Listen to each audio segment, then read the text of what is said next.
Happy 2023. Welcome to this week's Karma Cards. There's a lot happening in this first week of January that I want to share with you, and it's going to also influence what we talk about today.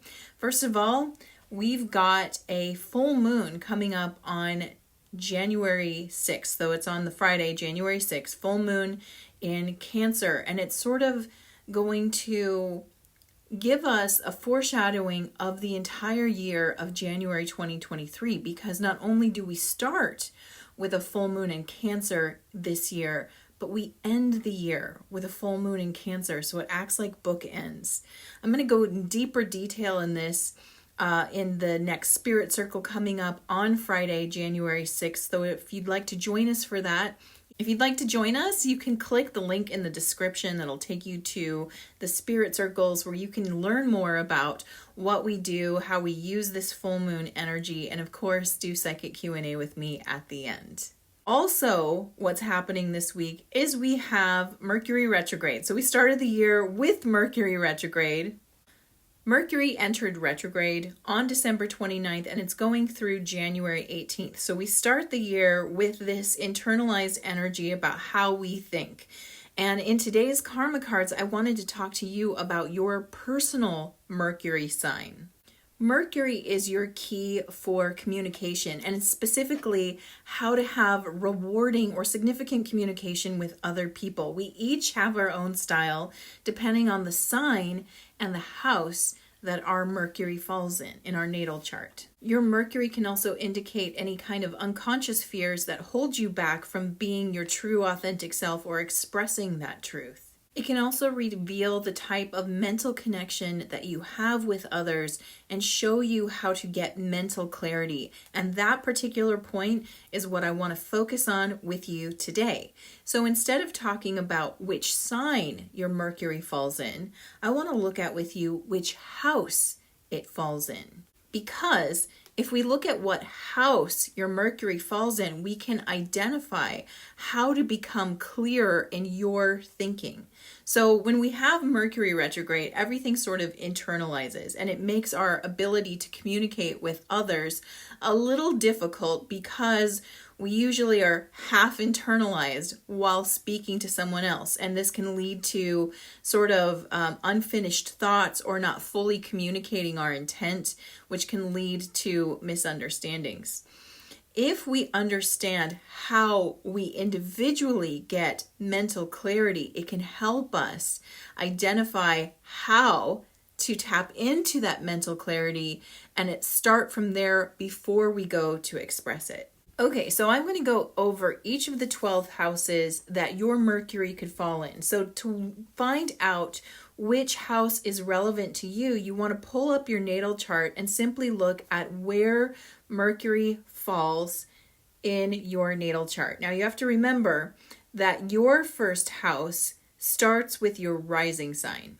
So it's not the first house of the zodiac wheel, but rather where your first house falls. It changes the position. And the best way to do it, again, is to simply go to a free natal chart program, which will already tell you automatically which house your Mercury falls in. So if you're just trying to read your chart and you're not familiar with it, it can be a little confusing, difficult, but you can use a chart generator to tell you where your Mercury falls. And again, I'm going to point to this video where I show you a couple of free resources for you to use with all of these videos I'm doing about your natal astrology. So once you've got the position of your Mercury, whatever sign it's in, and the house that is in, then let's move forward, and I'm going to tell you about the position of your Mercury in each of these houses and how it can improve the clarity of your own thinking. So if your Mercury falls in the first house, you receive more mental clarity when you bring your focus back to yourself and your own needs. You have a desire for independent action, and by focusing on that, you're going to help clear away any mental clutter and get right to the point. By giving yourself that time, you're going to tap into your unique power of verbal expression, and you can be very inspiring to others. If your Mercury is in the second house, then your thinking becomes clearer when you focus on your own need to be comfortable. You have a natural sense of practical perception and a special ability to communicate in ways that bring about tangible results. If your Mercury is in your third house, then your thinking becomes clear when you focus on situations that give you a logical result. Your thinking becomes clear when you focus on a logical approach to the situations you're facing. You have a natural ability to perceive the thought processes of others and have an ability to influence or manipulate for good or evil. So you have quite a powerful influence over other people. Be sure to use it for good. If your Mercury is in the fourth house, your thinking becomes clear when you focus on what will make you feel secure in the situation you are facing. You have a natural ability to perceive the sensitivities of others, and your natural communication style addresses those sensitivities. So you're very thoughtful in your communication with other people. If Mercury lives in your fifth house, your communication and thinking become clear when you focus on following your heart. You have a special ability to perceive opportunity, which allows you to dramatically enhance communication. If Mercury is located in your sixth house, your thinking becomes clear when you focus on planning and creating a routine for whatever situation you're facing. Your unique ability is to perceive and analyze facts and then weave them together into a logical progression that makes sense and that you can utilize. You have a special ability to analyze separate facts and weave them together into a cohesive thought that allows you to share your perception with others.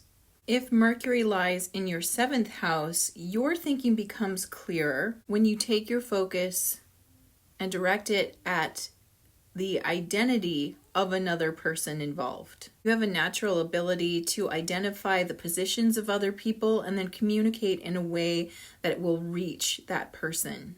Just be aware that there is a choice that you have to make around communicating the truth and tailoring your communication to suit what someone else might want to hear.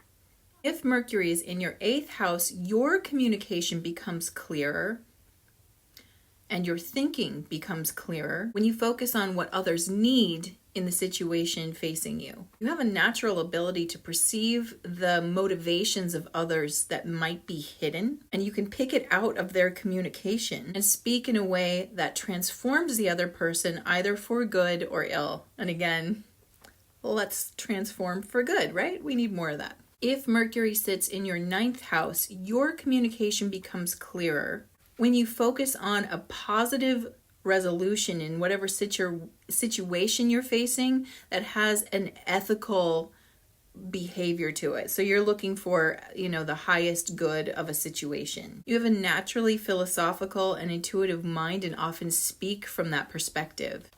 Your big choice point for you is recognizing that you have a choice between intimidating others by sort of speaking to them from a higher than loftier, either a judgmental place or a perception of having more experience or intelligence than them. So sort of patronizing or talking down to them, or recognizing that it's an opportunity to teach and communicate how to expand their own perception in a way that they can also see the higher choice or ethical outcome. If your Mercury is in your 10th house, your thinking becomes clearer when you focus on the goal associated with the situation at hand. You have a natural knack for perceiving what things will lead to control. And again, this is one of those situations where it can be control for good or control for ill. And you have a natural sense of authority when communicating to others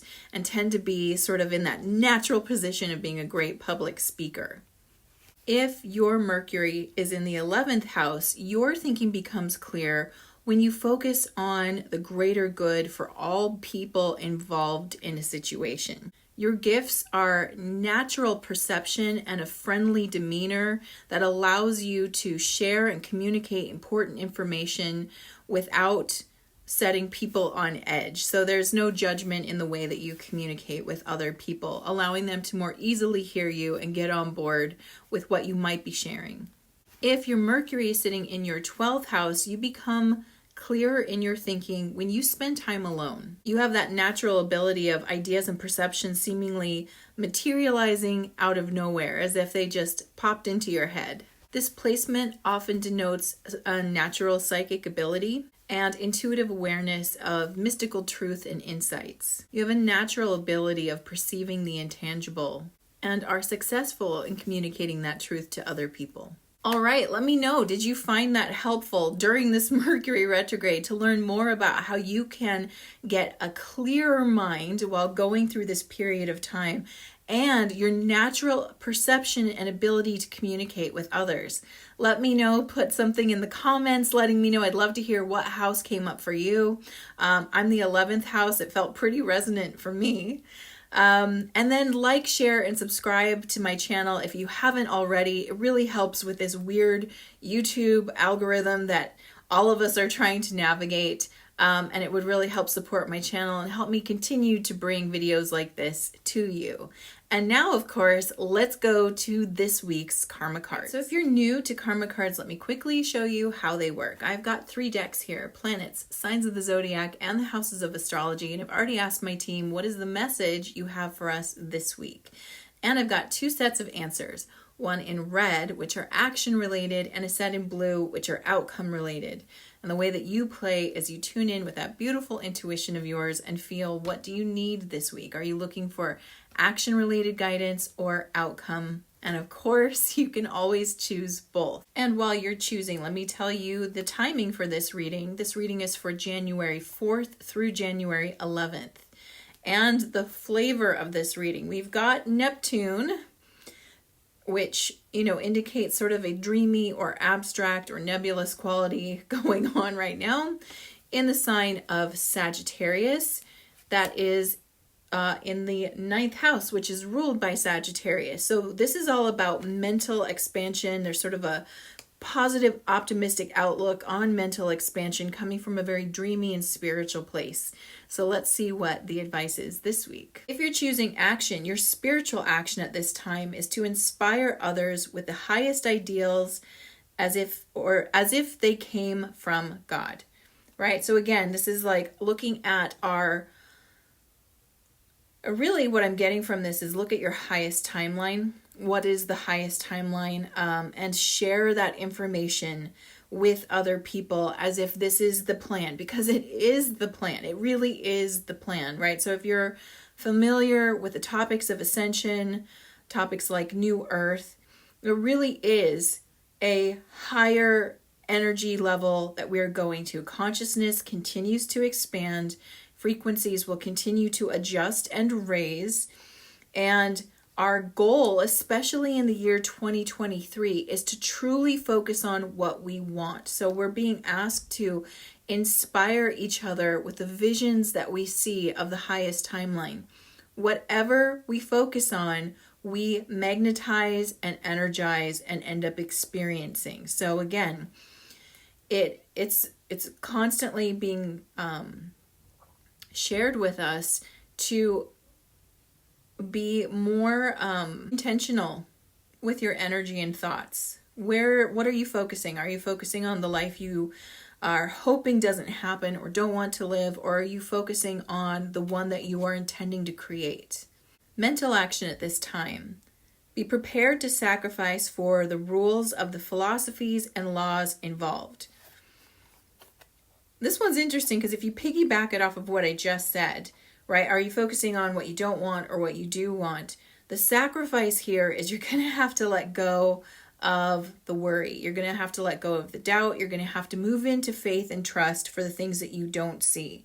Remember that our fear and doubt and worry really come from the left hemisphere of our brain that is programmed to look at the past, right? That's what it's programmed for, to assess and analyze the past, look for patterns, and assume that these are the patterns moving forward. It doesn't account for anything new, right? So our logical brain, great for critical thinking, but doesn't account for anything new. It's past centric. So because of that, it's easy for us to get in a place of sort of gloom and doom and complaining because we're looking at things that have happened that we don't want to experience again. But we're not utilizing sort of that inspirational center, or the center that draws from pure creativity or draws from emotion, which is the right hemisphere, right? So again, here, we're going to have to learn again. This is the trickiest part because we're given two hemispheres, right? It's not a mistake. We need the whole brain. And I always talk about that we want to live and think from a whole brain, not just half of the brain. But we have to learn to utilize when we need the left hemisphere to analyze, pick things apart, look for details, think more critically. And when we need the right hemisphere, which is about creation, it's about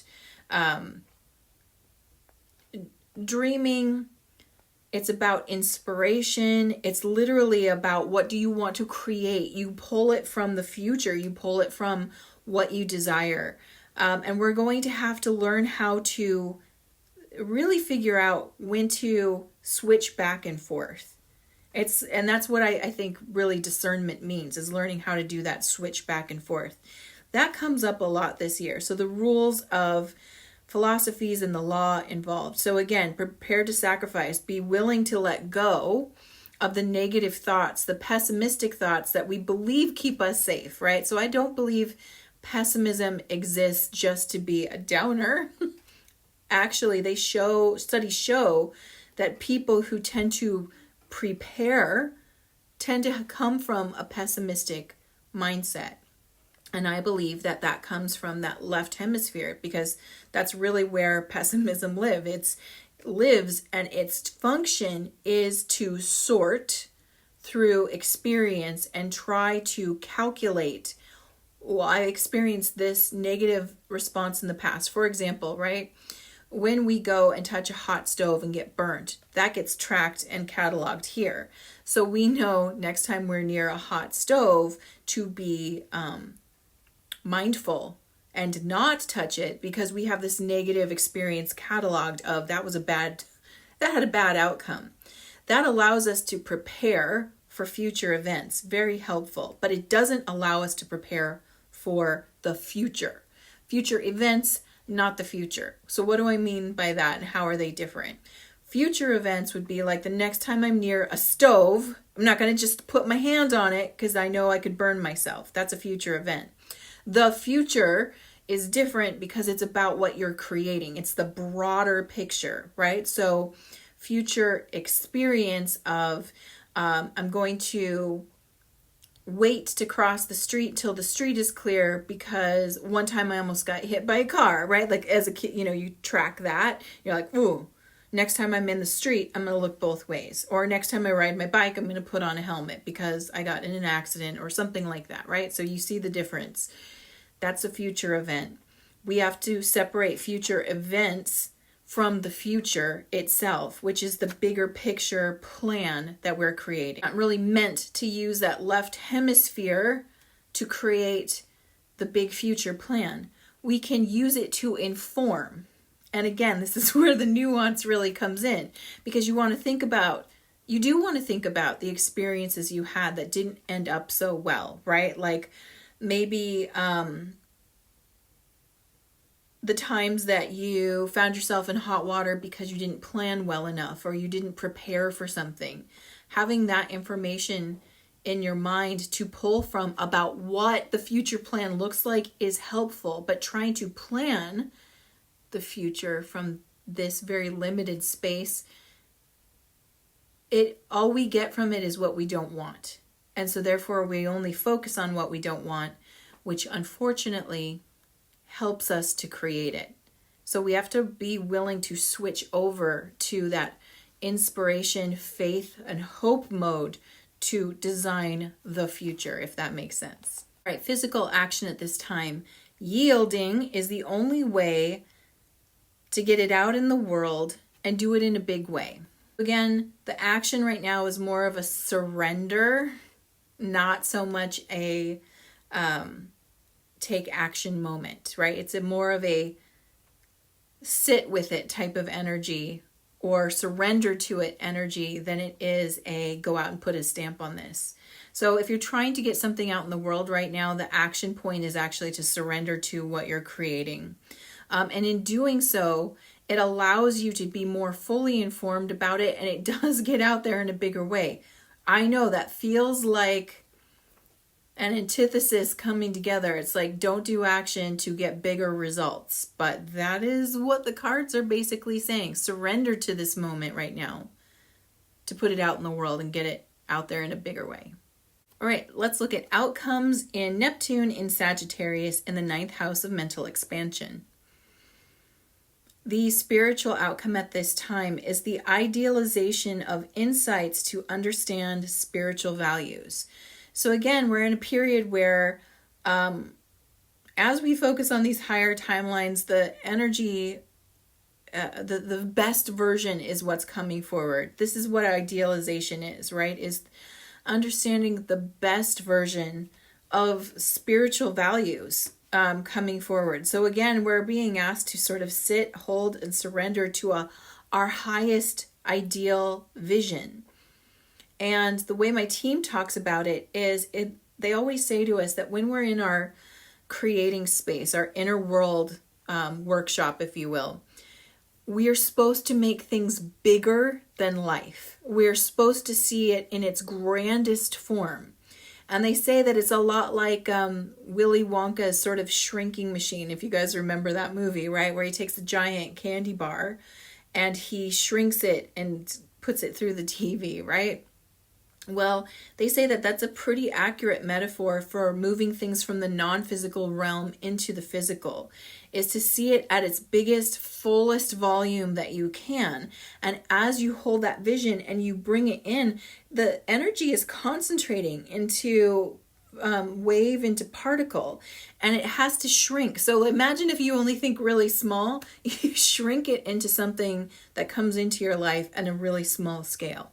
When you dream of it at a huge scale or a really big grand scale, it does shrink it as it comes into your life. It might not be as grand as you dreamed it, but it's going to be pretty significant in your life because of understanding this concept of dreaming big, right? And another analogy they give really quick is the archer with the target. So when you're pulling back your arrow, you never aim directly at the target because the arrow itself arcs when it's shot. And I'm not an archer, I don't know why, but I've got this understanding. So the arrow when it's shot has a natural wobble to it, and it'll arc when you shoot it. So if you point it directly at the target, it arcs and it goes down, right? So they always tell you to aim above the target because the arrow, when you launch it, it will arc and then it will hit your target. And so it's the same concept. Aim higher, dream bigger to hit the actual target you want. So I want you to think about your life, what you want to see, what you want to create. And I want you to see if you can times it by 5, times it by 10. How big can you make it? Make the vision go as big as you can. It might push you outside of your comfort zone and be like, who am I to dream this big? Well, you deserve that. You're worthy is who you are. See how big you can dream it, and then try to hold that vision. That becomes your aim. And then as you start taking action, you're going to hit the target you want. Mental outcome at this time. Confusion regarding the wisdom of long-range thinking or travel. Okay, so having said everything I've said, this is long-range thinking, right? When you're thinking about where you want your life to go, that future that you are creating, that's your long-range thinking. The confusion right now, that unfortunately comes from that Neptunian influence because it's not a logical planet and it doesn't allow for logical progression. So you've got to be willing to play with it in an abstract sense. You might not feel like you're getting the steps that you need to achieve it. And for now, they're asking us to let that go. Don't worry about the steps right now. Focus on the vision. Focus on how big you can make it. Allow it to be this abstract, nebulous thing that you surrender to, rather than trying to actively pull it into your field by trying to take all these action steps. If you focus on what action steps I need to take and how can I pull this in, you're going to feel the Neptunian confusion, because Neptune doesn't act like that. It asks you to dream. It asks you to draw it. It asks you to pick a smell you would associate with it, or a color that feels like that frequency. It asks you to go weird with it, right? Like, if your future was a texture, what texture is it, right? Those are the kind of like odd things. But if you think about it, if you were to think about your future or what you're trying to create from that place, what you're activating is sensory energy, right? So it's like you can kind of like, you'll know it when you see it, or you'll know it when you smell it or feel it, right? So play with it like that, rather than trying to get the literal map. Instead, play with it like, if my future that I'm dreaming up right now had a color, it would be this. If it had a taste, it would taste like this. If it smelled like something, it would smell like this. You know, if it had music playing, it would sound like this.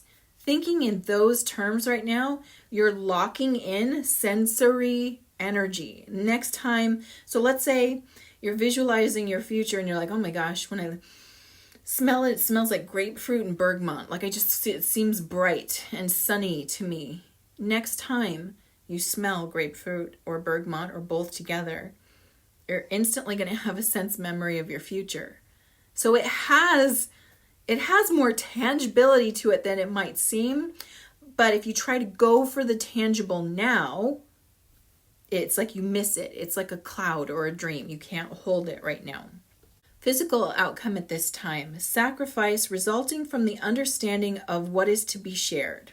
This one is interesting because when I hear about it, there is something that even in our bigger vision, we're going to have to let go of. You don't have to worry about what that is yet, but usually when we're dreaming of our future, we're dreaming of our individual future, which is fine. I mean, you're an individual as well as part of a collective, right? So it's not wrong to dream about that, but there is aspects or information that's going to come forward where we're going to be presented with something like, your dream is great, but imagine if this were to happen and everyone could experience it, which means you might have to let go of a piece or an aspect of your own vision to experience something greater.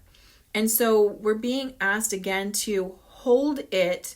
We're being asked to create it, dream it big, feel it in an abstract way, but leave space for surprise. Leave space for the parts you don't know, because a huge part of our future is what we share together, what happens when we come together with our visions. And that is going to have an impact on us individually as well as collectively.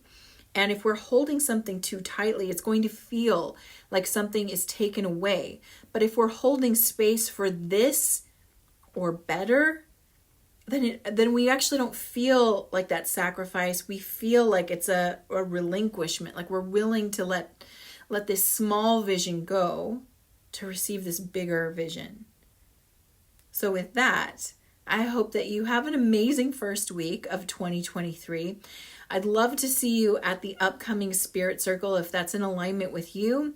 And let me know how this reading for Mercury during a Mercury retrograde, did it help you? Did it give you insight that you needed? I really hope it does. And I cannot wait to see you next week. Mwah. My name is Therese Tucker, and I want to welcome you to Mercury Pod Coaching.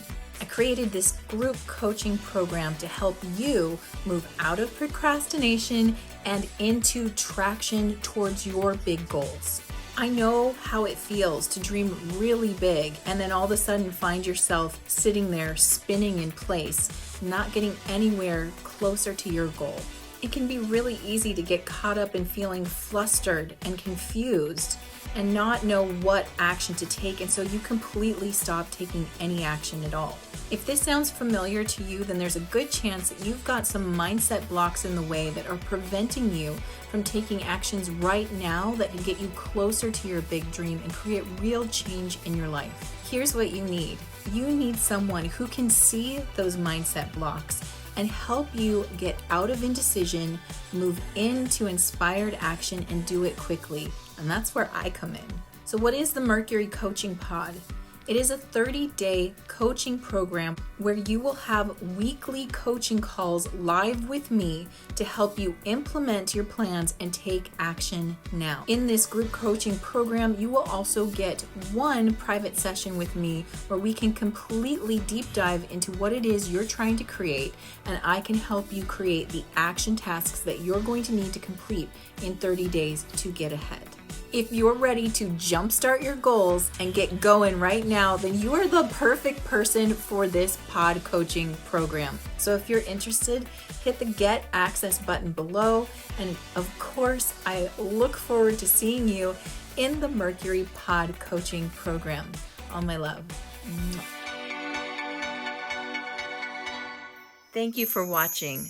Subscribe now and hit the notification bell so that you know the next time I release a new video.